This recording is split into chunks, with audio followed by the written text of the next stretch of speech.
تہجد کا مطلب ہے نیند کو ترک کرنا تاکہ نماز پڑھ سکیں۔ احادیث کی تعداد ہے اور آیات اندھیری راتوں میں التجائیں اور دعاؤں کے ذریعے اللہ تعالیٰ سے دعا مانگنے کی اہمیت پر زور دیتے ہیں۔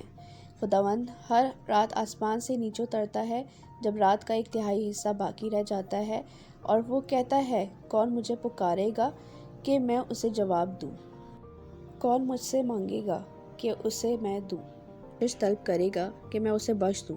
ابو ہریرہ رضی اللہ تعالیٰ عنہ روایت کرتے ہیں کہ رسول اللہ صلی اللہ علیہ وسلم نے فرمایا، فرض نمازوں کے بعد سب سے افضل نماز رات کی نماز ہے۔ تہجد کی نماز عموماً اکیلے بغیر اکٹھے پڑھی جاتی ہے۔ تہجد کی نماز تعداد میں محدود نہیں ہے بلکہ کم از کم 2 رکعت ہے۔ رسول اللہ صلی اللہ علیہ وسلم نے اپنے پیروکار سے فرمایا۔ ابو مسلم نے ابو ذر سے پوچھا، رات کو کون سی نماز افضل ہے؟ انہوں نے کہا، میں نے رسول اللہ صلی اللہ علیہ وسلم سے وہی سوال کیا جو آپ نے مجھ سے پوچھا تھا۔ آپ نے فرمایا، نصف شب کی آخری حصے میں کیا گیا اور بہت کم لوگ کرتے ہیں۔ تہجد کی نماز کے لیے وقت اور محنت لگانے کا بہت بڑا ثواب ہے۔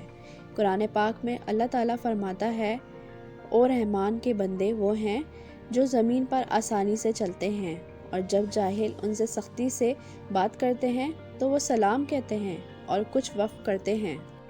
رات اپنے رب کے لیے سجدہ اور قیام میں گرے رہو۔ تہجد کی نماز کے فوائد۔ تہجد کی نماز پڑھنے سے درج ذیل فوائد حاصل ہو سکتے ہیں۔ یہ اندرونی طاقت دیتا ہے، یہ ذہنی سختی دیتا ہے۔ معافی مانگو، یقیناً اللہ سن لے گا۔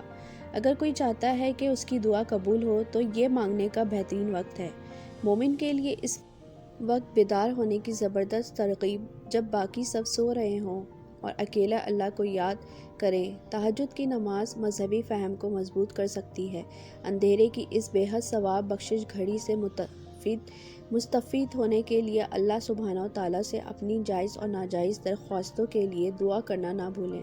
ہم سب کو اس تہجد کی نماز پڑھنے کی مشق کرنی چاہیے تاکہ ہم اللہ تعالیٰ کے زیادہ سے زیادہ قریب ہو سکیں۔ آمین یا رب العالمین۔